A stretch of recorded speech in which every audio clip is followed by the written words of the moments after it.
ফাল্গুন মাসে বিয়ে অনুষ্ঠানের ধুম পড়ে যায়, কিন্তু অন্যরকম এক বিয়ে হলো আজ রাজধানীতে। মানুষের মধ্যে নয়, দুই জোড়া পাখির মধ্যে বিয়ে হলো ব্যাপক আনুষ্ঠানিকতায় ধুমধামের সঙ্গে। ধানমন্ডির শঙ্করে এই বিয়ের দাওয়াতে এসেছিলেন অনেক অতিথি। আরো জানাচ্ছেন নুসরাত হক, ক্যামেরায় ছিলেন কামরুজ্জামান ফিরোজ।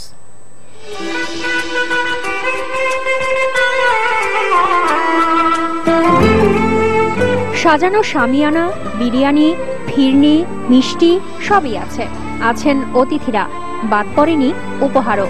পার্থক্যটা শুধু বিয়ের বরকনের, কারণ বরকনে দুই জোড়া পাখি, নাম যাদের বাজেরিগার।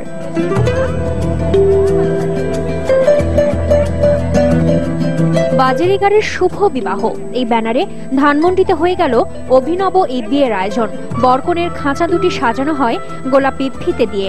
বিয়ে পড়ানোর আগে বরকনেকে পরানো হয় স্বর্ণের প্রতীকী আংটি। বিয়ে পড়ানোর গুরু দায়িত্বটি পালন করেন কাজী আবু তালেব। এটা একটা অন্যরকম অভিজ্ঞতা। মানুষের বিয়ে হয়, বিভিন্ন দেশে বিভিন্ন নিয়ের বিয়ে হয়। আমরাও এটা অনুষ্ঠানটা চালু করলাম। আমি ওকে একটা স্বর্ণের আংটি দিয়েছি।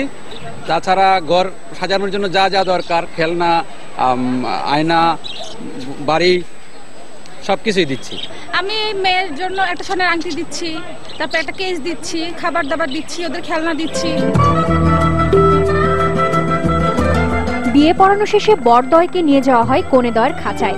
সবশেষে অতিথিদের ভুরি ভোজনের মধ্য দিয়ে শেষ হয় এই বিয়ের আয়োজন। তবে বিয়ের আয়োজন যে শুধু নিছক আনন্দের জন্য তা নয়, এর পেছনে রয়েছে ভিন্ন এক উদ্দেশ্য।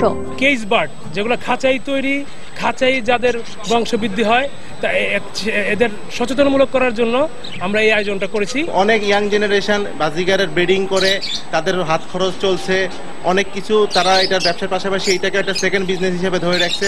পাখির বিয়ের ভিন্ন এই আয়োজন ইট কাঠের যান্ত্রিক এই জীবনে যেমন এনে দেয় নির্মল আনন্দ, তেমনি পথ খুলে দিতে পারে কর্মসংস্থানের নতুন দুয়ারের। নুসরাত হক, মাছরাঙা সংবাদ, ঢাকা। সাংবাদিকতা, সমাজ কল্যাণ এবং ব্যবসা